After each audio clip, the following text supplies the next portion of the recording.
I am a psychotherapist. I mainly use the methods of Gestalt therapy and transpersonal psychotherapy. They're still rather uncommon in Finland. I usually treat quite normal problems: anxiety, depression, domestic problems, panic disorder, impotence, and jealousy, and various other problems. I will present some images that show these people's emotions. These two images show the emotions people hold inside: horror, rage, depression, loneliness. A truth that's being denied is how the experiences in utero and during birth affect people. They're being discarded as humbug or figments of our imagination. This image clearly shows what a child feels in the womb. She's getting ready to be born. She enters the tunnel. The snake threatens her and her life. This symbolic entering into the snake's mouth or being crushed symbolizes how some children experience their birth. They're crushed by a monster, as it were. It is a crushing experience. About 1 patient in 3 remembers the birth experience during extended therapy. How is this possible? According to medical science, our memory centers can't recall the birth. We assume it's some kind of body memory or cell memory.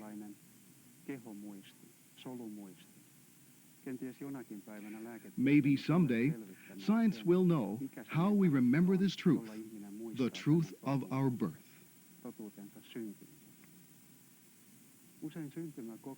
The birth experience often activates mystical experiences, such as experiences with monsters or extraterrestrial experiences. There are monsters or someone in pursuit of you.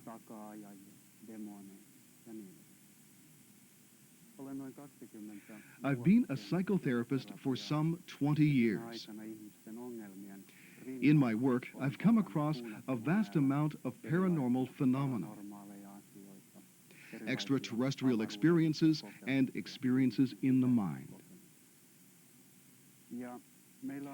And we know that in America, there is a program called SETI, which means Search for Extraterrestrial Intelligence. I would like to launch another complementary program, SSTI, Search for Supraterrestrial Intelligence.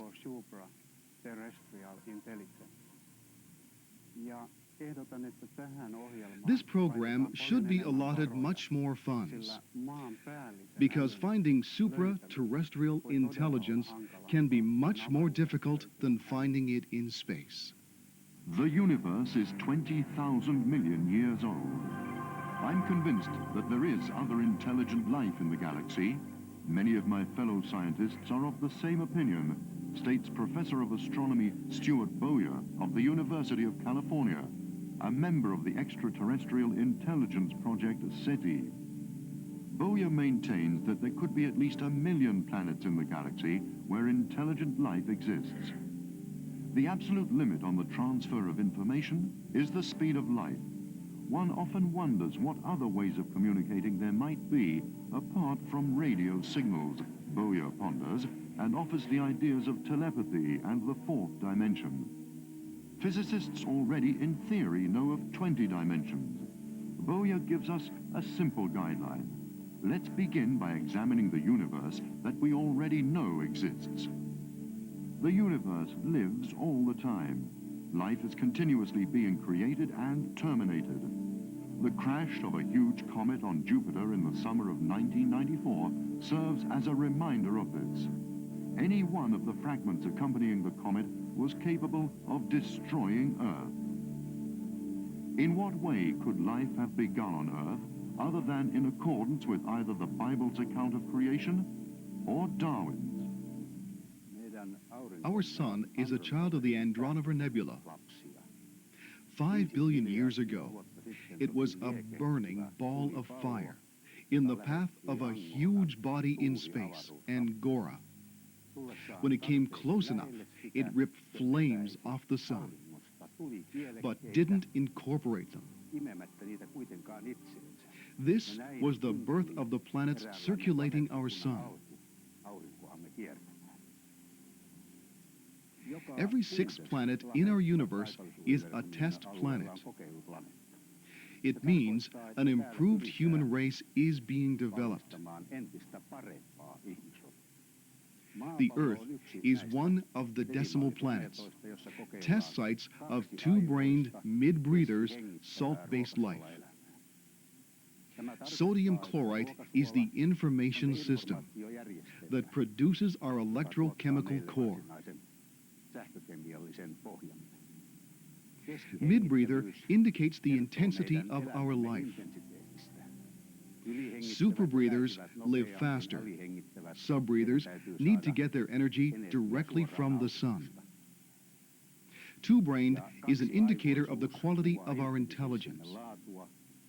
They say the three-brained have had problems, and the one-brained couldn't create the intelligence needed. This sheds light on the basis of human intellectual development. We have the required intellectual capacity that must evolve to become spiritual capacity with the thought adjuster God gave us. The thought adjuster and our mind together form our soul, which is the primary stage of our ascent into heaven.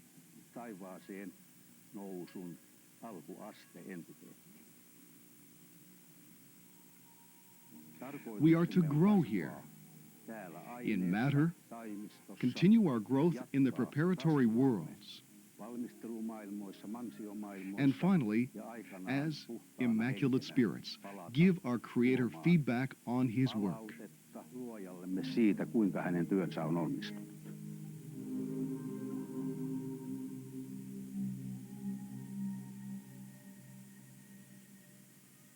Meitä tähtiläisiä on täällä maan päällä paljon. Muun muassa minä olen tehnyt paljon astraalimatkoja eri planeetoille. Esimerkiksi Siriukselle, koska olen sieltä kotoisin. Olen jälleen syntynyt maahan kaukaa Siriusplaneetalta. Sieltä minä olen tullut. Siellä ovat vanhempani, isoisäni, oma sisareni. Kuulun 3. enkelihierarkiaan. Sieltä synnyin Siriusplaneetalle. Sieltä maahan, koska minulle annettiin tehtävä tulla tänne maan päälle kertomaan kosmisista asioista ja elämästä maailmankaikkeudessa. Elämästä, joka on ihmisille mysteeri.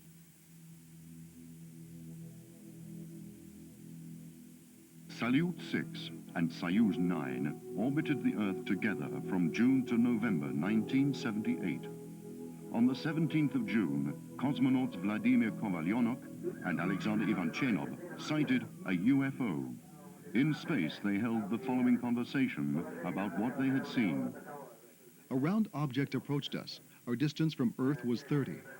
Our position coordinates were 93 and 70. The object was moving away from our craft, away from Earth, approximately in the direction of 20 or 30. It went under our craft. It was bright white.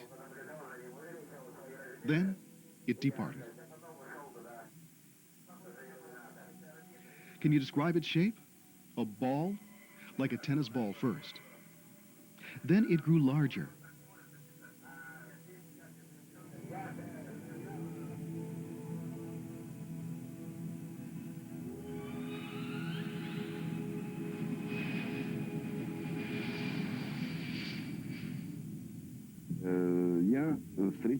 I never saw an inexplicable phenomena during a space flight But on a flight from Washington to Moscow, I saw a strange, clearly triangular object.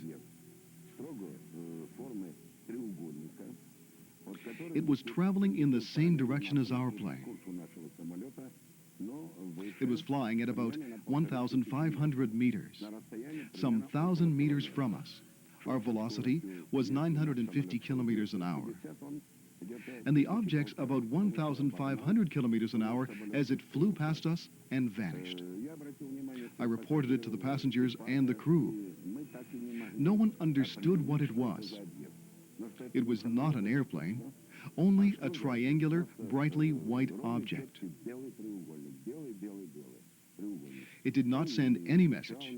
It was definitely a UFO sighting.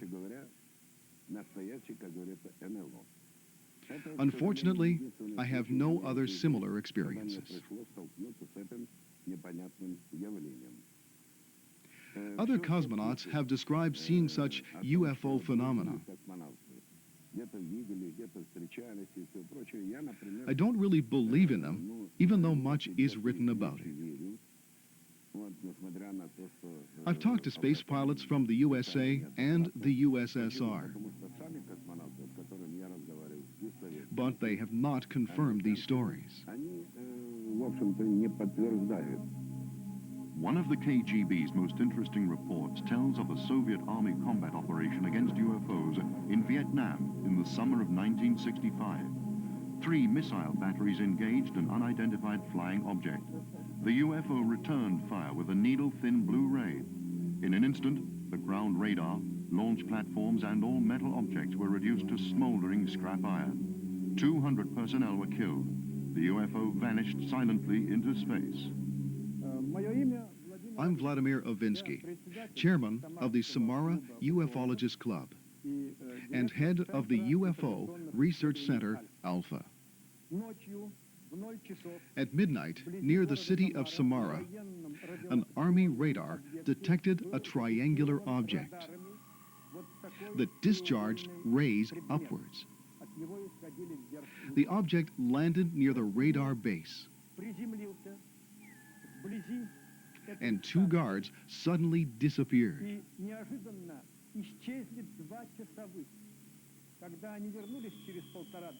When they returned after 90 to 120 minutes, the serial numbers of their weapons had been eradicated.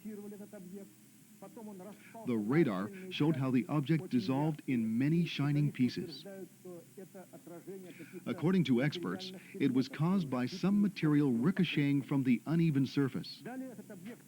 When the object landed, it reacted to the radar beams by aiming a powerful impulse at the radar antenna. It was destroyed.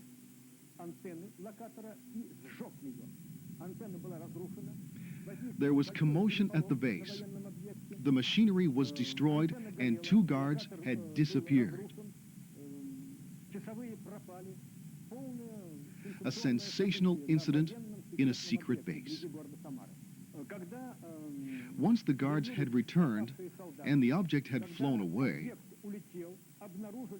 they found an impression in the field where the object had landed, caused by a powerful explosion or huge pressure.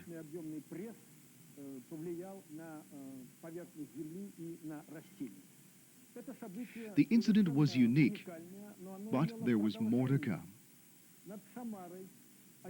A triangular object was seen over the city of Samara. It also had lights like this. Its motion was pulsating. A housewife saw an object like this from her own window. It happened in Samara, a bustling industrial city. In the 1980s, the Soviet Defense Ministry ordered Army units to investigate all UFO incidents and report them to the KGB. With the end of the Cold War, UFO researchers too have been able to study Secret Service and military intelligence reports from various countries. Over a period of 3 years, the databank of Russia's leading UFO publication, Terminator, has collected a good 3,000 reports of UFOs and a large number of sensational photographs. Analysis of the report reveals that UFOs have appeared in large numbers during politically difficult times. According to researchers, sunspots and related atmospheric disturbances have increased at such times. Russian UFO investigators say that the next restless period will occur at the turn of the century, when many UFOs will appear. According to Professor Vladimir Ayaya, head of the Russian UFO Research Center, ufology includes the study of human interaction with other forms of intelligence. Russian researchers are also seeking a solution to the problems of time and dimension associated with UFOs.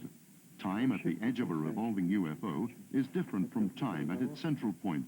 The time difference eliminates gravity. Ayaya has personally encountered UFOs and beings from space. I've encountered the phenomena 3 times. Twice I've seen a UFO in flight. Once I've been in close contact, which is the term used in Professor Hynek's classification. The being I encountered was about 3 feet tall, pale and bald, resembling this doll I'm holding.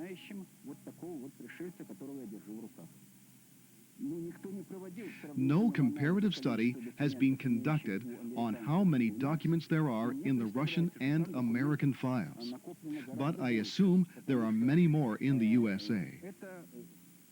Because the UFO phenomena have been covered up in Russia, there are fewer documents about them too. The archives are now being opened, and recently we've received 1,200 documents from the KGB. We expect to find even more documents. I assume all governments are doing the same thing. At first, everything new is being covered up. They're trying to use the technology it offers and the knowledge that can be used by the military. Also, there's a social reason for the cover-ups. This new information might cause unrest. 2 days before I came here, a UFO was sighted in Moscow, on Kalinin Street, near the site of the bloody riot on May Day.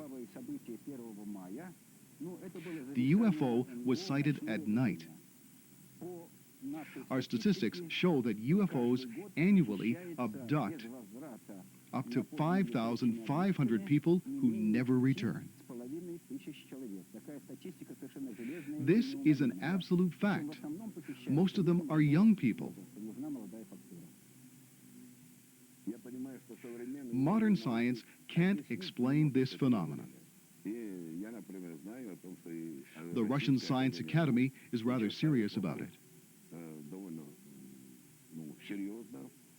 For instance, last year, the KGB gave me an entire dossier with several letters and descriptions by eyewitnesses and people who have experienced an encounter. UFOs are a worldwide problem. In recent years, they've been a key issue in the news media in the United States. One of the most recent talking points has been Harvard University psychiatrist John Mack's study of more than 100 cases of abduction by UFOs. Recent developments of interest here in the United States among researchers like myself and colleagues of mine is the apparent abduction or capture of up to 5 American F-14 Tomcat jet fighters by alien vehicles commonly known as UFOs. These captures began in September of 1988 when we lost the first F-14 fighter jet, Navy fighter jet, to action by a UFO. Then a couple months later in December of 1988, we had 2 F-14 Tomcat jet fighters captured by a large delta-shaped craft over Cabo Rojo, the southwest corner of Puerto Rico.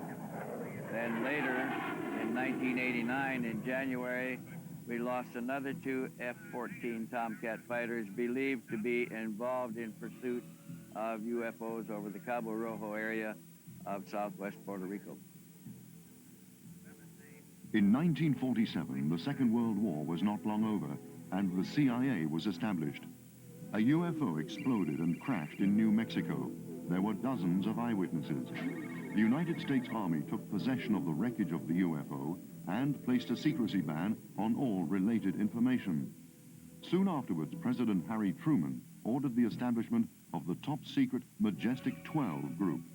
Its task was to coordinate U.S. security against a threat from space. The group was given the job of secret UFO investigations. The Army collected the remnants of the crashed UFO. The bodies of 4 space beings were found in the wreckage. One of the humanoids was still alive when soldiers transported them to Wright-Patterson Air Force Base. President Eisenhower set up the Robertson Commission, which was to be under CIA control. It was assigned to protect the United States from UFOs and conceal from the public all information about them. There are claims that Eisenhower met with space beings at Lake Maroc in spring 1954. The U.S. government and the space beings are said to have made an agreement under which the Greys, as the group were known, would provide the United States with space technology and would be allowed in return to carry out genetic tests on humans. U.S. defense technology has developed flying saucer-like aircraft. In a top-secret area in Nevada stands the closely guarded military research center, Area 51. Here, it is claimed, saucer-like flying vehicles have been tested in collaboration with humanoids. U.S. aerospace technology has developed new super aircraft, which are undetectable by radar. The superplanes achieve speeds of almost 9,000 kilometers per hour. The tailplane has been entirely removed from the models of the future. The UFO cover-up in the United States has entered a new phase. Is the government finally relaxing its strategy based on national security? Pressure on the government is growing. Recently, Congressman Stephen Schiff demanded information on the almost half-century of UFO cover-up policy. There's every reason to believe that there was at least one live alien at the 2 crash sites in New Mexico in July 1947. And that, of course, if there was a live alien, he was examined by the U.S. government officials. There were certainly dead bodies, which were also examined.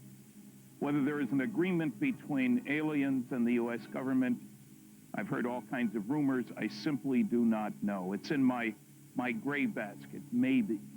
We don't know. So I believe there is overwhelming evidence that the original MJ-12 documents and some new ones recently received are genuine. All kinds of claims of fraud have been made. None of these have been substantiated. I've written a 108-page report about the documents that lists more than 30 pieces of information that were not known before my research and which nobody on the outside could have known. I even have the opinions of people who worked for President Truman that the documents are most likely genuine. We don't really know. There is one slight indication of a change in government policy.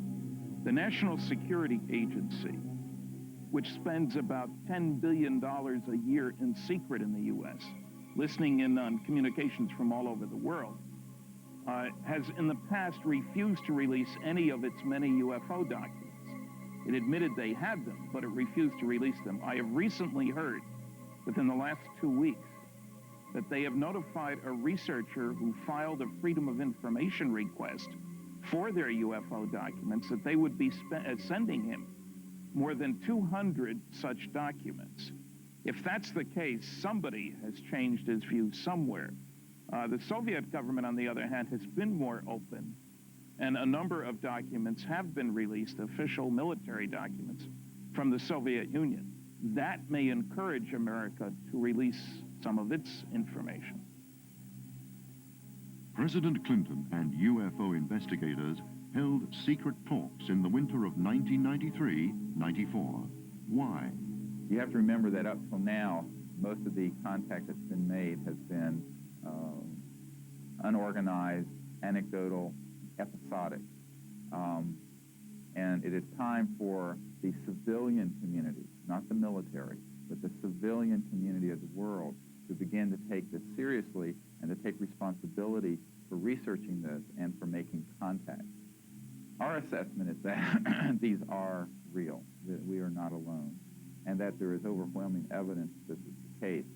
They need to know that we have, in the United States, extraterrestrial spacecraft and bodies that have been retrieved. They need to know that there have been major sightings involving tens of thousands of people in Belgium. They need to know that in Mexico, that there is, to this day, overflights in daylight and at night of disc-shaped and triangular craft that are clearly of extraterrestrial origin. So we need to bring this information to a world population. Up to this point, I have to say that the government has been unwilling to discuss this for national security, technological, and other reasons, mainly dealing with panic in society. But the civilian community has not been acting in a responsible way in how it has been speaking of this subject, because the worst thing that would happen would be to bring this information out in a way that would panic society and which could cause people to lose hope for the future. And I think that we have to be responsible in what we are saying and doing. And this is a very key point to this second phase of the CSETI project, is that our intentions to brief world leadership and to brief the world are to do it in a way that are non-harmful to the consciousness of humanity. In 1972, a high-ranking CIA official, Victor Marchetti, published an article on the CIA's analysis of UFOs. He concluded that the fact that Earth is visited by beings who are more developed than we are could upset the traditional power structure, destroy political, religious, and economic institutions, and lead our civilization into anarchy. All this will not inevitably happen, but it will create apprehension about the future among the leaders of the major powers. These fears will be realized when ufological secrets are inflated into issues of national security. Since 1952, the CIA has studied human reactions when faced by an enemy. Secret tests have been conducted using electromagnetic energy. The CIA's brainwashing or mind control program is known as MGM-Ultra. It is secret, like the military technology base Area 51 in the Nevada desert. Concerning the Area 51, I don't know a great deal about that area, and I have a number of friends that go out there all the time and check it and so on. But basically, I spent 2 years in the Central Intelligence Agency, and some things that do bother me about that is if you want to hide something, you're the military or a government agency or anything, and you want to hide something, the best way to do that is to create something else for someone else to see. We've done this in the company before in covert operations. It's an excellent way of doing that. And the best way to also cover it better is to, of course, leak secrets about it, make sure that those are confirmed secrets and that only pieces of that can be known with these reliable sources and so on. And what you, in effect, end up seeing is something quite unusual or something that's different than what it is that they're actually trying to hide. That would be my sense of it. I have no proof of that. But that's just my experience from being in the company myself back in the Vietnam War, 1968 to 71. I think the UFO cover-up situation, I think it's primarily an American thing, and I hate to say that, but other countries are quite forward with their ideas and views and coming forward with their information. Even the Russians now are giving remarkable information to George Knapp, and he's bringing back some remarkable things apparently. The cover-up is going to end when someone finally literally throws the evidence up on the table. When that happens, the government and everyone else is going to have to come forward. Let me give you just a scenario. Suppose someone had an alien and tossed a sucker up on the table. When that happens, someone's going to come forward in America to arrest that individual. That's going to tell you who is hiding what at that point. That's a real important thing to think about. So our primary area of work is in getting physical evidence. We have several implants and other things. We're uncovering evidence all the time. Ultimately, we think we'll find literally a body of evidence. When that is placed in the public domain, government entities and others are going to come forward. These are then the people who are, in fact, responsible for covering things up, because they're going to be the ones to come forward to arrest you or cover it up or threaten you. Those are the people that will really be guilty. So I think, in a nutshell, basically, the aliens can't be controlled. The government's going to spin the information and convince you that they are. They are not, in fact, in control. No one is. I am a contactee. I am not an abductee. I willingly go. I want to help. I find it fascinating, and I feel that it is important that other souls who are also having these experiences try to come forth with the information, because we are not being told the entire story by our governments. The crafts that I have been into, one of the motherships that I go to is called Atlantia. It is approximately 250 miles long. It has a population of it, from what I understand, of anywhere from 150 to 500,000 beings at one particular time. It is completely self-sufficient. It needs nothing. My last contact was 2.5 weeks ago in North County, San Diego. And ladies and gentlemen, I have had the opportunity to converse with the Andromedans regarding much UFO information that is circulating throughout the UFO community.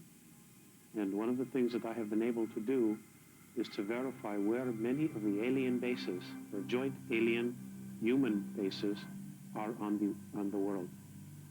And I have in front of me The a CIA map. has a department for the spread of disinformation. It is at least as big as the department for the collection of UFO data. The CIA makes it difficult to distinguish between genuine and false information about cooperation between itself and UFOs and about its secret bases. UFO investigators are, however, stationed in the areas where there is much UFO activity. Iran, in the middle of the Iranian desert. Tibet, high in the mountains of the Himalayas. Narvik, in Scandinavia, near a military base. Africa, there are 2 in Egypt. 1 in Algeria, near Tahat. 1 in the Sudan. Okay, there are 2 in Australia. 1 south of Alice Springs called Pine Gap, and another in the Great Victoria Desert. These are both built by the CIA of the United States. And the government there and the aliens are both operating both these bases. Okay, now I'd like to go to South America, to the country of Brazil. Also, along the Andes Mountains in Chile, Peru, Bolivia, Argentina. There are many bases as well in the Pacific and Atlantic Ocean.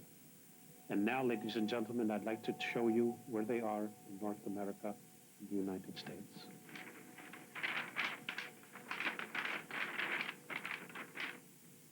State of Montana, Red Mountain. In Nevada, Black Rock Desert. And the other in the Kawich Mountain Range, which is known as Area 51. The abduction by a UFO of 2 shipyard workers, Charles Hickson and Calvin Parker, in October 1973, caused a sensation in the United States. The men were out fishing when behind them landed a cigar-shaped, silver-colored UFO, about 30 meters in length and emitting bright blue light. On October the 11th, 1973, Calvin Parker, a friend of mine, and myself went fishing on the Pascagoula River in Pascagoula, Mississippi.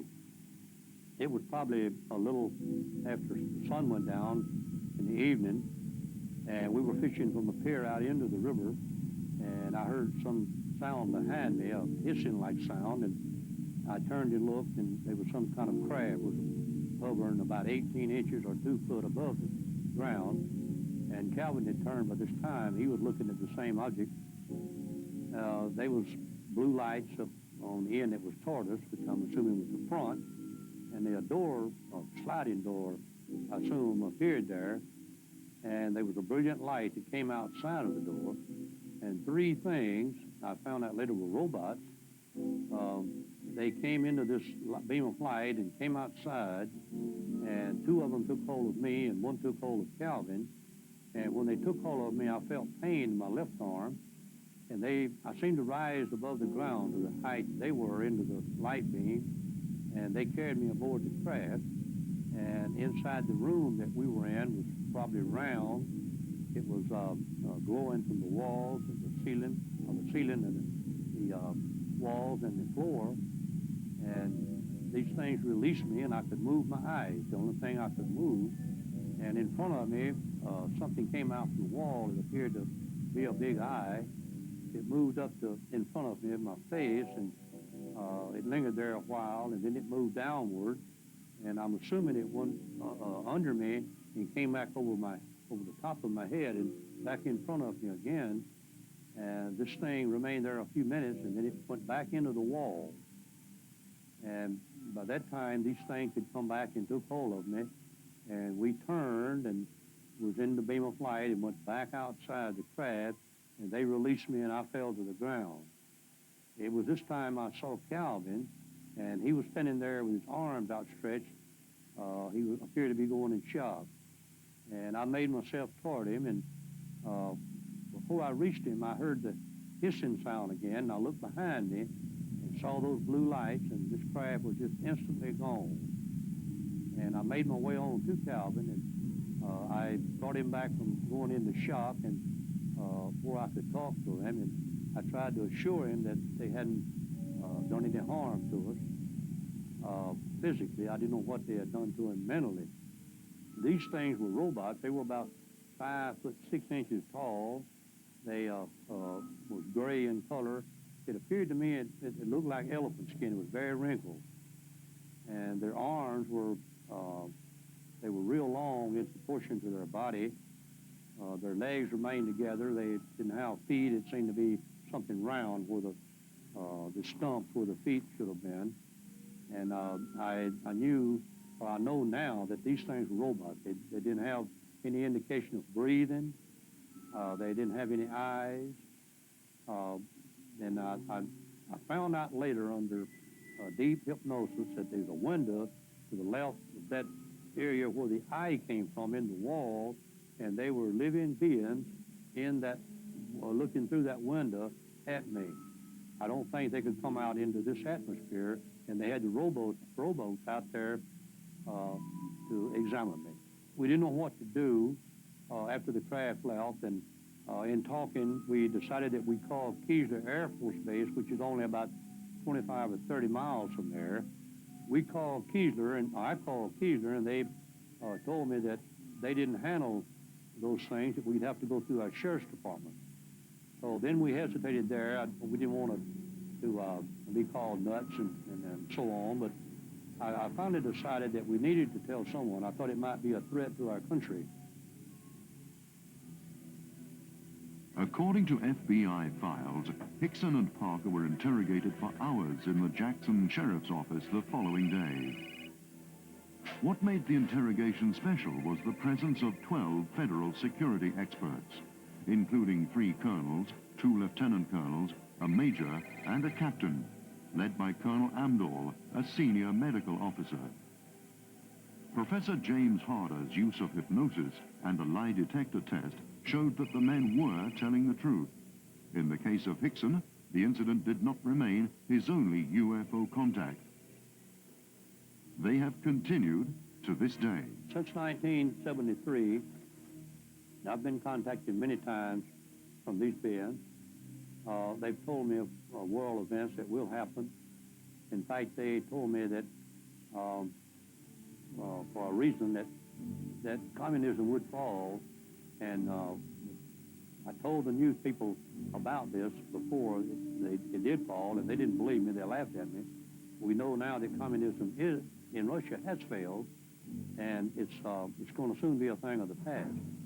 These people have told me of a major event that's going to happen in the world that's going to affect everyone. But I'm not prepared and can't talk about it at this time.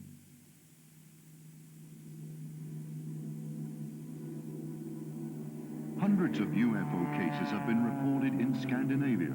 The most famous incidents have been the discovery of the wreck of a UFO on Spitsbergen by 6 Norwegian Army pilots in the summer of 1952, and the Hessdalen UFO incident in northern Norway. In addition to international experts, Norwegian universities and the Army took part in the Hessdalen UFO investigations. Hundreds of UFO reports have come out of Finland too. Most UFO sightings have occurred in northern Finland, in the Pudasjärvi-Kuusamo fell district at the turn of the 1970s. An incident that occurred at Nivala in northern Finland in August 1993 amazed UFO researchers. On August 15, 1993, an interesting UFO incident took place. A 73-year-old woman saw a red light from her back window. She went to look at it through the window and saw the globe had turned into a triangular, roofless room. It hovered in the air, and two pairs of ladders appeared. The room was lit by spotlights hanging from the roof. The man had a small basket over his left arm. They started moving, as if on hyperspeed film, picking up samples from the ground. Once the job was done, the room vanished and the globe inflated. Once its normal size, it vanished. Scientists approached the incident using hologram technology, as the UFO was sighted only through one of the two window panes. Professors and psychologists from the University of Oulu will assist. Niin, minut herätettiin yöllä. Uutiset kuunneltiin 10 aikana ja yöllä tuli joku, minä nukuin oikealla kädellä. Otettiin vasemmasta olkapäästä kiinni ja joku sanoi minulle, se vähän ravitteli olkapäästä ja sanoi, että herttää. Tuli niin kuin jostakin ämpärin pohjalta se ääni. Ja samalla kun minä aukasin ilmät, ei siellä voinut kakkaa. Siellä oli niin kuin aurinko paistunut. Ja kun minä tuun tuossa kynnyksen tykönä, niin minä katson tuonne metsään tuolla. Niin voi mikä siellä oli. Semmonen pallo. Minä huutin Alli minun siskolle tuonne sänkyhuoneeseen, että tuu hyvän lähen kahtoon, mikä täällä on. Näetkö sä samanlaisen, minkä minä? Ja jos tuo on kuu, niin silloin se on pudonnut ratalta alas. Ja jos se vielä puoli metriä, se oli niin kuin 3 metriä maasta yläpuolella. Jos se vielä puoli metriä laskeutuu, niin se maanvetovoima vetää ja silloin me ollaan räjähtänyt. Ja meitä ei ole varmaan aamulla yllällä enää, eikä mitä täällä enää ollakaan. Mä sanoin siskolle, että sitten kun siltä niin rupesi nukuttamaan 10 minuuttia siinä kahtossa. Mä sanoin, että saa nyt kädet kumminkin riski, että meitä ei taida enää aamulla täällä olla. Se oli ihmeellinen paikka se, että minä silloin rupesi niin väsyttämään niin, että tuntui, että mun silmät menee väkisellä umpeen jo silloin illalla, aivan siinä 8:30 maissa. Ja minähän panin nukkumaan, niin sisko tulee sitten herättämään 1:30 aikana, että tuu kahtoo, että mikä tuolla on tuolla niin metässä. No, että onko se kuu vai mikä se oikein on? Ja minä tulin sitten ja mä sanoin, että ei tuo kuu ole, että se on niin kirkas niin, että eihän siihen niin voi kahtuakaan. Ja sitten mä pistin vasemman käden näin jotenkin siihen, että tuntui, että silmiä on. Se oli semmoista. Niin, parin päivän päästä rupesi sitten nouseen sitten tähän semmoinen 10 senttiä, niin semmoinen palovamma.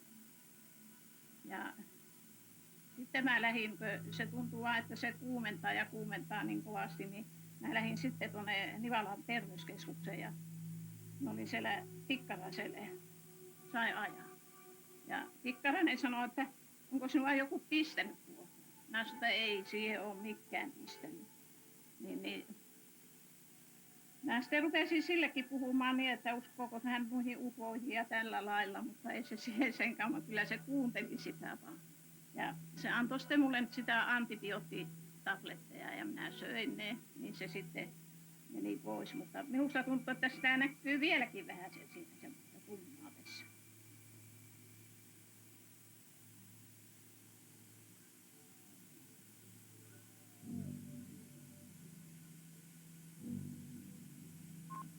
One remarkable feature linked to UFOs is the mutilation of cattle. Thousands of animals who have died in a strange manner have been found in various parts of the world. Unusual light phenomena have been observed in the areas concerned. The mutilation of cattle has been studied particularly closely in the United States. Incredibly skillful surgical procedures have been used to remove, for example, an eye, an ear, a tongue, or very thin lip membrane.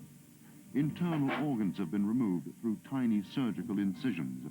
Animals have been bled dry in a way that the researchers find incomprehensible. Reports of dissections have come from the United States, Brazil, Great Britain, and Puerto Rico. Concerning cattle mutilations and this sort of thing in the United States, one of the things I found in the meteorological reports back in the 18th century, in the United States meteorological reports, from time to time, and there were falls, strange falls of different kinds of insects and animals and things like this, and so on, birds and so on, in massive falls in different places in the U.S. One of the things that I found that quite disturbed me was in several of the falls, not all of them certainly, but in several of them, that some of the meat had actually been sliced literally by a machine, according to the reports that I read. One of the things that disturbed me more than anything is that some of the falls were not animal mutilation or animal parts at all. It in fact was human parts that they were finding. That upset me to some degree. It raised a lot of questions about that sort of thing. I also found out that there was a brilliant doctor that realized that if cattle mutilations are going on, why not turn a black light on whenever we're running cattle through a chute and see if any of them have been marked or anything. He did, and apparently found some that were marked. I took that same idea, hopscotched off of his, and found little portable black light that I could carry with me when I worked with abductees. You pull out a little black light, just kind of turn the lights down real low, and turn on this black light and go over their arms, their neck, their face, particularly behind their ears, and certain places where you'd normally find implants on other abductees, or if they've had shots or anything. Many times the aliens are actually using phosphorescent chemicals whenever they're injecting someone, and this will show up under a black light. This is the kind of tool we use to detect this sort of thing. Oftentimes you'll find other things like a splattering of radium, like if it were in a powder form, splattered into their hands. It'll be very brilliant. This will not be hard to find, to be very clear. I found a Mandelbrot set on a lady's arm that indicated to me that that thing was apparently drawn there by someone else. She had no idea. Of course, this doesn't show up in regular light, only under black light. These, you'll also find once in a great while strange formations, almost like crop circles, drawn designs on these people. I do not know how they get there. Most of them are blue or a bright green, like on a black light a picture that you might shine a black light on. They'll be that brilliant. It'll be very easy to see. Some of them are actually orange. I found one the other day that was orange. We were taking samples of these and trying to find out where these chemicals are actually coming from. The Hopi Indians regard themselves as the first inhabitants of the Americas. A bright star led them to the land where they settled. The Hopi now say that the star was a flying saucer piloted by beings they call kachinas, regarded in their religion as demigods. South America is called the continent of UFOs, where more than 30,000 UFO sightings have been made. Most of the UFO reports have come from Brazil, Argentina, Peru, and Venezuela, countries linked by the Andes Mountains. There are claims that the UFOs have secret bases hidden away in the mountains. Most of the photographs of UFOs have been taken in South America. According to researchers, South American states have top secret information which they pass on to the CIA in the United States. Yeah, definitely the Brazilian government is hiding information about UFO sightings and contacts. And I'll say more. I'd say that half of the governments in all over the world knows a lot about UFOs, and they're hiding information about them, of course. Some governments adopt a more liberal position, a more liberal status and releases information like France, like some ministries of China and Argentina and Belgium. We have published information about several operations involving the military personnel from the aeronautics, Brazilian Air Force.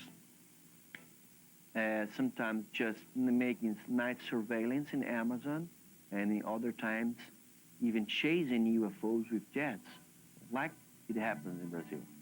Because what happens, like it happens in Satan, because what happens is that our government collaborated with the U.S. government for quite 30 years in the past. And they, of course, the government of the United States have a strict policy about UFO stuff, about UFO sightings, about how to report it. And it asked it, the government of the United States asked it to the government allied to it, to give it to them information about UFOs that they could gather in their countries. So it happened to Brazil. We are here on Earth is exactly what they were about 2,000 or 3,000 years ago in their own planet. Many of the civilizations in outer space studied by Professor A.J. Gevard have visited Earth. Gevard believes they take a neutral view of people but are worried about the condition of the Earth. The reports of people being abducted and of genetic testing have taken on a new feature in Brazil. Samples of human organs and tissue have been taken as if from cattle.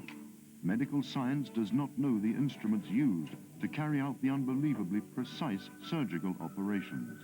We have reported about 20 to 25 cases in which UFOs approaching their witnesses just attack them for unknown reason. And in sometimes these attacks result in death of the victims. And there's a very special case that we are focusing our attention in the last 6 months, which is the first case ever reported in the world of a human mutilation by extraterrestrial. This case is very, very ugly. It's a case that must be shown because it's real, but it's also a case that shocked people. The case happened, and a man was found about 48 hours after his death with several wounds, cuts in the body, and with removal of many vital organs. We have connected this case to mutilations of animals that happen for 40 years all over the world and are made by extraterrestrials. Well, for instance, we have these photographs to show what you mean. This is a photograph made by the police of the state of São Paulo. You can see holes in the man's upper arm near the shoulders, and you can see that the tissues from the mandibles of the man were extracted, and the cuts were precisely done and countering the bones of the face. The eyes were also removed, along with great extensions of tissues along the head. Many holes were found, symmetrical holes. Perforations were found in the man's head, throughout which were extracted part of the brain tissue. This is a very amazing picture, but it's very, very similar, fantastically similar to the one we have taken from animal mutilated all over the world. Now I'm going to show you an even worse picture, which is this one, and here you can see clearly different holes. One of them is in the man's leg, the left leg, and one is in the umbilical area. Throughout this hole was extracted a lot of organs, like the stomach, the liver, a part of the lung, heart, and intestines, and other organs were extracted by this hole that is not very big at all. And experts that performed the autopsies in the body concluded that it was used some sort of a sucking device, like a vacuum cleaner or something, to extract the parts of the human body. And the testicles were all cut off. And we can see exactly the same thing happen with animals all over the world. We got information of 12 other different cases in which people have been found with similar cuts and wounds all over their bodies in different locations in only 5 years. Secret documents reveal that women between the ages of 17 and 30 have been the most frequent targets of kidnappings and of egg cell and fetus tests. The abducted women have seen hundreds of fetuses inside UFOs at different stages of development, ranging from 3 to 9 months. Extraterrestrial beings have seized pregnant women and removed their fetuses.